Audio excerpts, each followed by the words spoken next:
السلام علیکم ورحمۃ اللہ وبرکاتہ۔ امید آپ سب بخیر ہوں گے۔ آج رمضان مبارک کا دوسرا روزہ ہے، آج سیکنڈ ڈے ہے۔ ہم سب خوش قسمت ہیں کہ اللہ رب العزت نے ہم سب کو رمضان مبارک کا بابرکت اور مبارک مہینہ عطا کیا۔ لاسٹ ایئر یعنی پچھلے سال بہت سارے لوگ حیات سے تھے، زندہ تھے، ان کی زندگی کی سانسیں چل رہی تھی، لیکن وہ اس سال اس روزہ سے محروم رہے، وہ اس دنیا سے چلے گئے۔ یہ دنیا عارضی ہے، ٹیمپروری ہے۔ اس دنیا میں ہم لوگ چند مہینوں یا چند سالوں کے لیے آئے ہیں۔ ہم لوگ کیا کرتے ہیں، اب ہم لوگ کہیں شاپ میں جاتے ہیں تو وہی گارنٹی مانگتے ہیں، یہ چیز ہے، اس کی گارنٹی کتنی ہے، کتنی گارنٹی دیتے ہو آپ، کتنا دن چلے گا وہ؟ تو کہ 1 سال 2 سال 4 سال 5 سال ریپیئرنگ کر دیں گے۔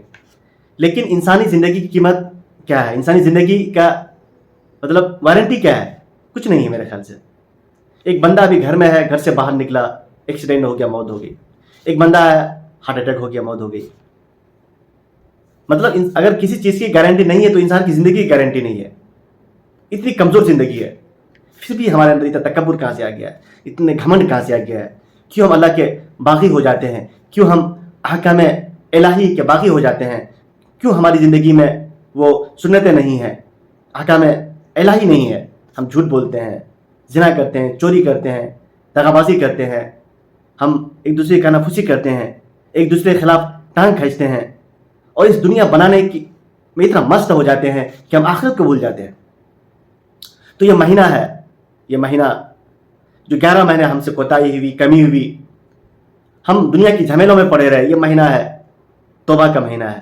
یہ مہینہ ہے کہ ہم اللہ سے رجوع کریں، اللہ کی قربت حاصل کریں، اللہ سے اپنا رشتہ مضبوط کریں، اللہ سے ہم اپنا ریلیشن مضبوط کریں۔ یہ مہینہ ہے۔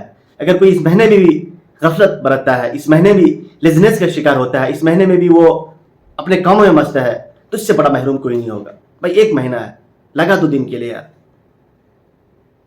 ایک بک ہے میرے پاس، روزہ دستور العمل، یہ کتاب مولانا علاء الدین ندوی صاحب دامت برکاتہم کی ہے، جو ندوۃ العلماء کے استاد ہیں۔ بڑی اچھی کتاب ہے۔ ابھی تو میں حیدرآباد میں ہوں، مجھے مساجد میں بیان کرنے کا موقع نہیں مل رہا ہے۔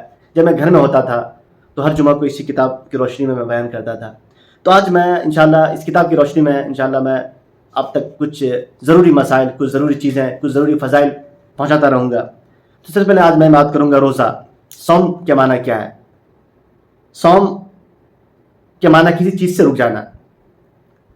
عربی زبان میں خاموش رہنے والے کو بھی صائم کہتے ہیں، اور جیسے کیونکہ وہ بولنے سے رک جاتا ہے۔ اس گھوڑے کو بھی صائم کہتے ہیں جو چارہ پانی چھوڑ دے، کھانا پینا چھوڑ دے، اس گھوڑے کو بھی صائم کہتے ہیں۔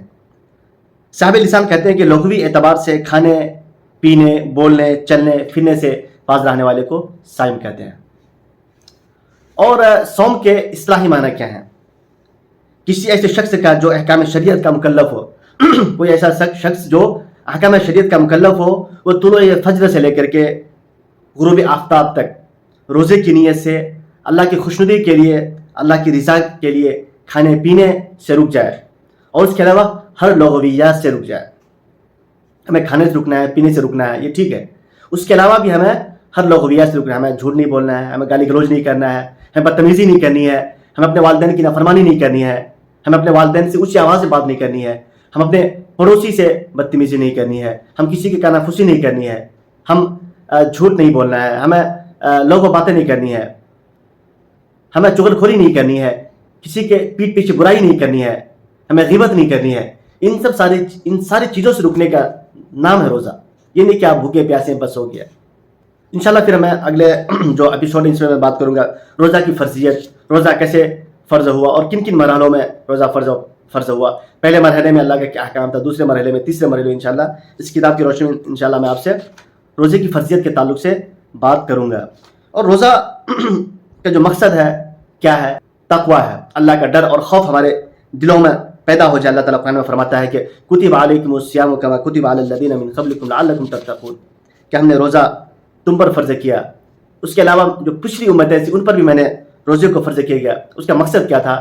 کہ وہ تزکیہ نفس ہو جائے، خشیت الہی پیدا ہو جائے، اللہ کی عظمت و کبریائی پیدا ہو جائے, ہم شکر گزار بندہ میں سے بن جائے. یہ روزے کا بنیادی مقصد ہے. انشاءاللہ نیکسٹ ایپیسوڈ میں آپ سے میں بات کروں گا روزے کی فرضیت کیسے ہوگی.